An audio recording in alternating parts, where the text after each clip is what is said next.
Hey everybody, so I'm going to answer this question on chachingsocial.com. And the question is, have you ever taken a financial leap of faith, like starting a business or making a big investment? How did it turn out? Whew, so I did take a huge leap of faith. So I started my tech career about 11 years ago. And when I did, I was a consultant for a top international consultancy. And I'm talking making like really good money. And 4 years into that career, I knew that it just wasn't the space for me anymore. And what I should have learned back then, which continued to happen in my career, was if you have this feeling that is just not the right thing, start planning for that feeling early on rather than to get fed up and then just stop what you're doing and shift to something different. And back then, I had this overwhelming feeling of I just don't want to do this anymore. Like, this is exhausting. Like, I'm not getting, like, somebody said to me once, or they said it in a group setting, I can't remember.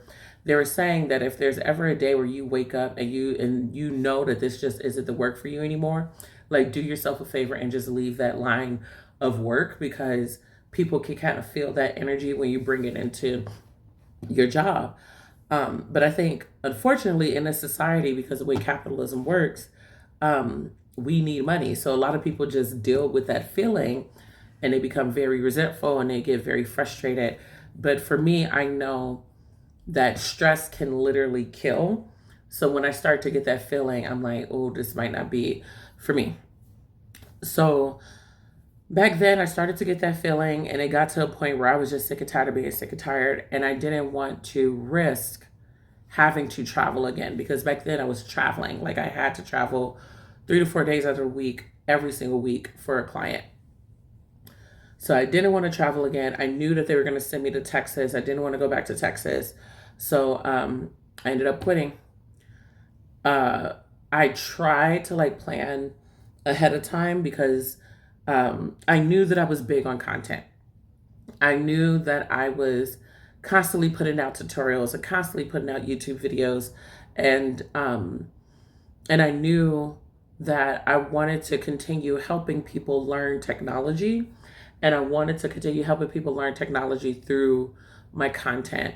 But the business that I ended up starting was completely different, because what ended up happening was a lot of people would see the tutorials and they'll say, "Oh, can you help me with this thing, or can you help me with that thing?" And then I would get hired on, I won't say hired, but then that person will become my client, and then I would start doing that work. So I shut everything down and I decided to start Geek Empowered. I started it from way back when. I started Geek Empowered, and I was doing a lot of WordPress stuff for people, because like a lot of small businesses were struggling with WordPress. What I didn't learn, and it took me forever to learn, was how to ask for my worth. I was getting tons of clients, but I was never asking for my worth. Like, I was always scared and assuming on behalf of my clients. So I was doing weeks of work for as little as like $600 to $200 per client.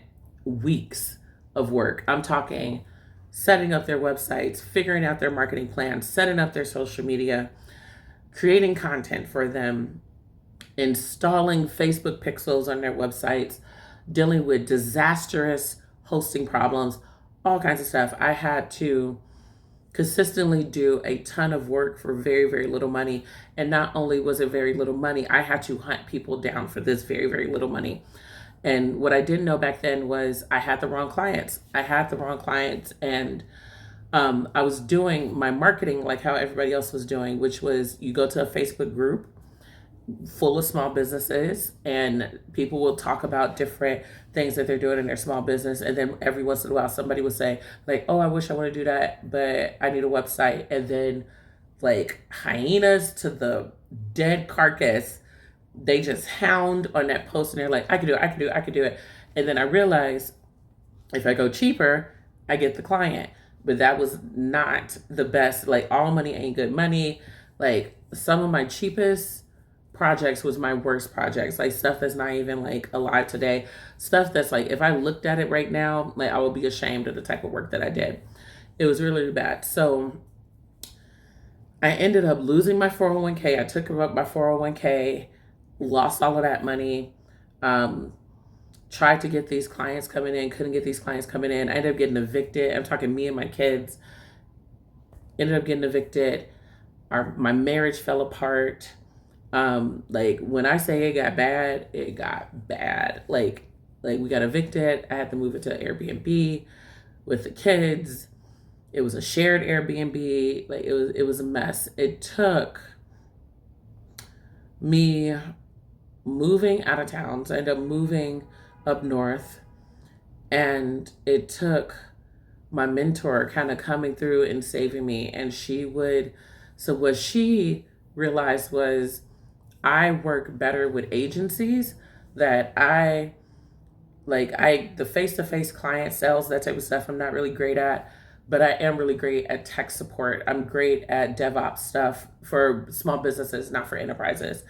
And and she took me under her wing.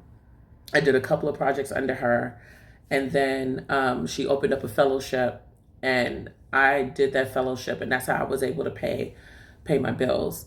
Um, it was a blessing in disguise because I was sinking fast.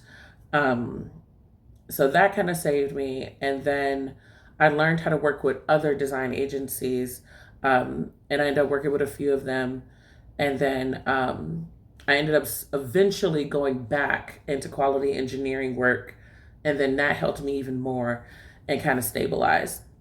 And it's been real up and down over the years, especially with the business. Like I realize you do have to have multiple streams of income in your business. Like do not rely on just one thing. Because I was simply just relying on my services, but that meant if I wasn't out grabbing more clients, I was not getting paid work. So I learned that now in my business, I do my workshops and I work with nonprofits. I work with design agencies. There's a few of them that call. I don't promote it as often as I should, but usually I reach out to different design agencies if they need someone, and then I'll do some work under there. Or every once in a while, and I try not to take these clients either. Um, I'll take the design agencies, but like I try not to do one-on-one small business work because that turns into that like, okay, I know they're trying to make some money. They don't have that much money, but like I charge anywhere from $40 an hour to $75 an hour, depending on the work. So what people end up doing is like hiring me by the hour, and then that turns into some other things. And then there's the digital products, which is the courses, the guides, that type of stuff. That's the way that we're structured out now. It has its up and down moments. Um, and then there's content. Like I make money off of my Facebook content um, too, in terms of streams of income, and even that has its up and downs. So all of that to say, if you do decide to take a big leap, definitely figure out your weaknesses right away as soon as possible and find a way to delegate it or to conquer it for real, for real. Um, I knew my weakness and I was trying to conquer it, but every time I tried to conquer it, it turned into a way bigger thing than I thought it was. Like when I talk about bigger, I'm talking about therapy, all kinds of stuff. Like it turned into this really huge thing that I needed to tackle that took years to tackle. So if you have the means, delegate it to somebody else. If that is your weakness and you want to start generating revenue right away, either delegate it or fix it right away. Like that's my biggest advice when it comes to taking a leap is figuring out that weakness. And then two, also understand um, where those ups and downs are going to kick in. I think it took a while for me to understand, like, oh, if I don't have a marketing like pipeline that I can just keep having people come to me, then I'm going to struggle. So that pipeline for me ended up being my content. So I learned as I keep pushing out content, that is how I'm going to get my clients coming in. Um, so you have to figure out what is that pipeline for you that works the best, and what else needs to be deprioritized. Because I was also trying to stretch myself thin. I was trying to put myself everywhere. I was doing speaking events. I was doing cohort stuff. I was doing my content stuff. I was doing one-on-one tech support.